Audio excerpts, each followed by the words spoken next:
Hello and welcome to Members on the Mic with the Troy Chamber, where we connect with local chamber members as they give us a glimpse into their company and share some of the business lessons they've learned along the way. Hi everyone, I'm Tara Thompson-Cusack, President and CEO of the Troy Chamber of Commerce, and I'm joined today by our amazing co-host and Vice President of the Chamber, Sheila Denstead. Good morning, everyone. First, I'd like to take a moment to thank our presenting sponsor, Trion Solutions. Stay tuned for our very first commercial break where you can learn how you can rely on Trion. So Sheila, we have a great guest ahead of us today. Why don't you do some intros? I would love to. Thank you. Today we're meeting with Chris Taisey. When he's not shuttling a tiny 4-year-old ballerina or a 6-year-old future soccer star to their respective life goals, Chris is the head of growth at Xpert Technologies, an IT managed services provider of the great city of Troy, Michigan, specializing in help desk support, cybersecurity, and AI as a service. Chris took what you call the scenic route in tech. Took a scenic route into tech. A biomedical science grad from Western Michigan University who looked at his degree one day and said, you know what? Close enough. And did a full 180 into sales for medical equipment startup. From there, he's held just about every sales role imaginable, from lone wolf producer at a 5-person shop to leading sales teams at companies of 500 and more employees. An avid golfer, a home chef, Chris is just as comfortable engineering a birdie. Haha, got that. That was a parv joke. Engineering a birdie as he is helping businesses engineer smarter operations. Today, he's here to share with you what businesses can learn from AI revolution. And trust me, you'll want to take notes. Chris, thanks for being here today. Thanks for having me. Okay. And the engineering a birdie was wishful thinking. I liked it. I liked that. I will have to say, I think that might be the most fun bio. So that already says this is going to be a great show today. Oh, you guys can use it as a template. Well, speaking of templating things, one of the things is we're seeing, obviously, a lot of people are using AI in their everyday life. But how are we looking at AI from a professional setting, and what advice can you give around that?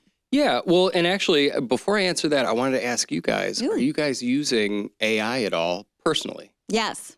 And never. You've never touched it? No, she's lying a lot right now. Chad and I are good friends. Yeah. Yeah. Mine has a name. Is it Chad? No, it's Muse. M-E-W-S. It's almost always Chad. No, mine actually picked its name. Yeah, nice. Did you asked it to? I did, of course, obviously. Nice. What models do you guys use? I'm a ChatGPT. Okay. Same. Oh, yeah, straight. And what's... You're straight. Straight. Give me one use case that you guys use it for. This is awful. I use it for, I'm very awkward when people pass away, so I use it for grievances and condolence messaging. I love that use case. That's great. It's very specific. Very specific, but I was like, oh, I'm awkward at this. I'm not good. So here. Somebody else do it. Yeah. Yeah, for sure. What about you, Sheila? I use it to soften my emails sometimes.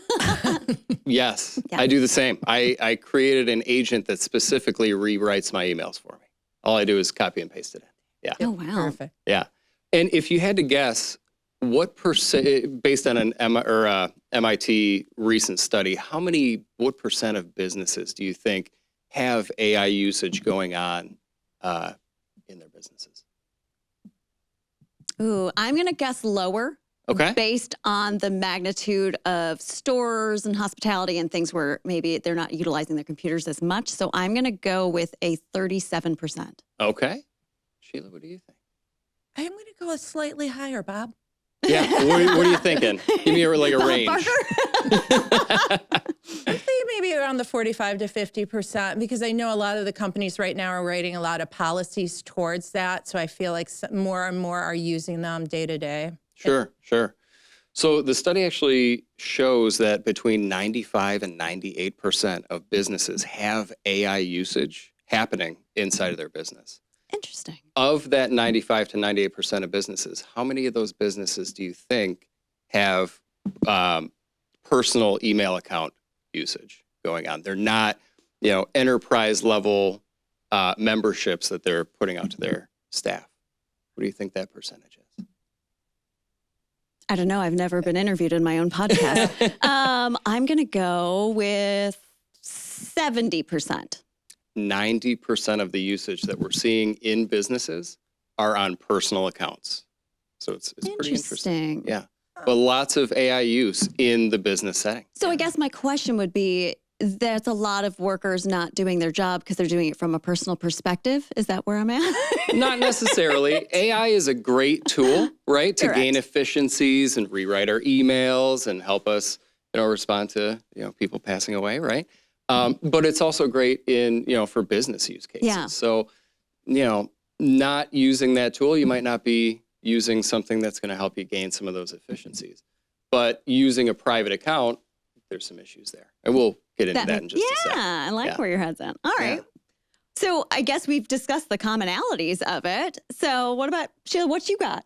What do I? So what surprising ways are you seeing businesses use it then? I mean, are you seeing, I don't even know what to think. I mean, we talk about emails. We talk about I know we've used it to help with spreadsheets and things like that. But what are some unique ways you've seen them using it? Well, the thing that doesn't surprise me is that it's being used so, prevalently. It's everywhere, right? It's a great tool. What I am seeing that's surprising me is that businesses are going so quickly from, I'm just dipping my toe, I'm just kind of trying it out, I'm playing with the chat, right? To it's integrated into everything I'm doing. I've even heard of some businesses who they're using HubSpot for their CRM. Yep. They don't even log into HubSpot anymore. Everything is handled through their AI platform. It's scary. Well, It is a little bit scary. But it is funny, though, because I think, obviously, as you're working through AI itself, you do want us to start speaking and communicating within your voice. And I can always tell the first rounders are the ones who are doing it. And I'm like, oh, that is not even remotely what they sound like. I promise you AI just responded to what my question was. Yes. So it is very unique in those settings, too. Oh, yeah. I mean, businesses use it for prospect research or generating lists for prospecting, right? That's what I do in my sales role, right? But yeah, you mentioned analyzing spreadsheets and, there are endless use cases that you can really kind of bring into a business setting for sure. I love it. Well, guys, I think this is a good moment to take a quick break and hear a word from our presenting sponsor, Trion Solutions. We'll be right back. I'm Joe Vicari, President and CEO of the Joe Vicari Restaurant Group, which encompasses 24 restaurants throughout the country. With the addition of Trion, our general managers don't have to spend hours doing paperwork and putting people in our system. All that's done by Trion now, so they can work on what they are there to do, take care of our customers. That's why we rely on Trion. You can always rely on Trion.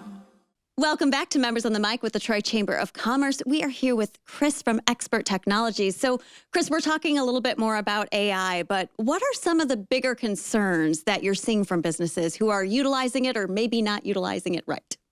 Yeah, the big concern is that if there are personal accounts being utilized in a business setting, the common misconception about AI, the free AI platforms is that the product is the AI. In that situation, the product is actually your data. That data is turned around and being used to train those models. But also we're hearing that, platforms like ChatGPT or Gemini are going to be rolling out ads pretty soon. So that data is probably going to be used for advertising purposes, just like, any of the data you might be putting into your Facebook account. It is happening. Yeah. And so the main point there is that the data that you're either putting in or that it's kicking back at you is no longer private.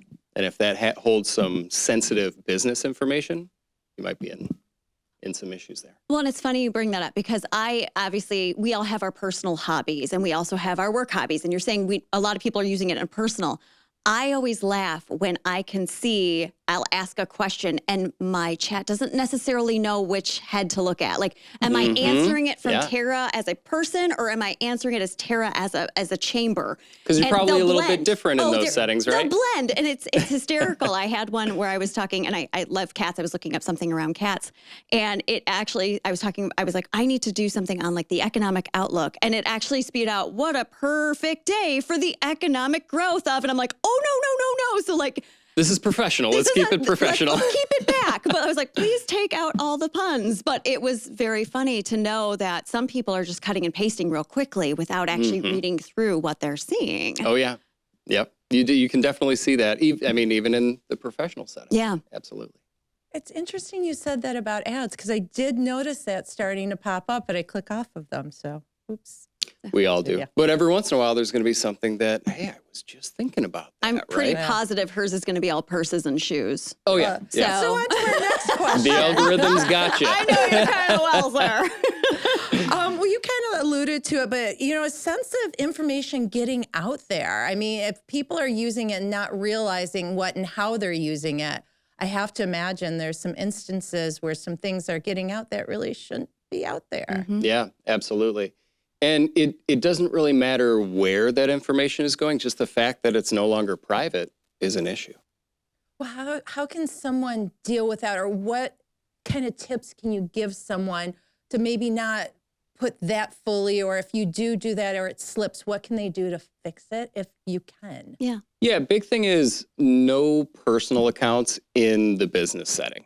Just making sure that whatever you have is a paid for account and you're not sharing your data. That's the first step. That's interesting. And it's funny because I think mine's a free one. So it's like that puts things a little bit more into perspective of what I am putting could be shared and given to other companies and data research and anything you put in there selling me purses, which is interesting. Yeah, it's going to be shared. Absolutely. Yeah. So while businesses are, some of them, like you said, there's all these businesses are using it. A lot of it's done from a personal perspective. What are some steps or things that businesses should be doing to look at when they are starting to work with AI? Yeah, the first thing is take an internal audit, and that can look like a couple of different things. One would be have an honest conversation with the staff. Get an idea of what they're using today. Is it a free account? Is it a paid account? What are they using it for? What are they trying to achieve? And then really try to map out what you want your AI future to look like. If you're a large business that's looking for highly specific, AI needs, maybe you're going to have somebody build you a custom AI platform. Yeah. There's also many out-of-the-box solutions that you can just go out and buy. It's going to be less specific, but very quick time to value. And then a third kind of hybrid option is buy a platform and have an MSP like Xpert manage it for you. Oh, very cool. So that is an actual option for someone to manage an AI platform. Like, what does that entail? So just buying access to it. So buying the monthly subscription, getting access. And then the platform that we put out actually gives you access to private versions of over 50 models. Oh, wow. ChatGPT, Gemini, Claude are a couple examples. And then it also includes training too. So how do I even use the platform? How do I navigate it? How do I prompt, And it just makes you a little bit more dangerous and kind of helps you get through. We take a crawl, walk, run approach with AI because that walk, space is where you're going to learn all the fundamentals of how do I even get around in this And space. to say thank you is what I was told. So you should say thank exactly. you. Be polite to your AI. Because when it does take over the world, maybe We're it'll safe. spare you. They're gonna know. I already know I am. Right? We've talked. Yeah. Okay, Chris, one nugget. Give us one nugget. Give us a fun nugget, something we could do with AI when we go back to the office. Sure. There's a couple really funny use cases that I've kind of played around with. One of them is you can feed AI maybe like a meeting transcript and have it translate it into Shakespearean. Something kind of funny like that. Ooh. We at Xpert recently had a cookie baking competition internally, just like a fun, employee thing. I'm not ashamed to admit that I went to my AI platform and said, give me the best chocolate chip cookie recipe in the world. I didn't win, but I didn't have to look for a recipe myself. But it's opinion-based too. So you found based off what a high vote, but your whole office could think differently. So exactly. You still have the human factor with an AI. Exactly. Yep. I love Very it. Well, cool. thank you so much for joining us. Thanks so much for Obviously, having me. I feel like we've learned a lot, actually, which is really fun. So mission accomplished. And that's all we have here today on Members on the Mic with the Troy Chamber of Commerce. Thank you so much for joining us. To learn more about the Troy Chamber, go to troychamber.com. Have a great rest of your day. Bye-bye.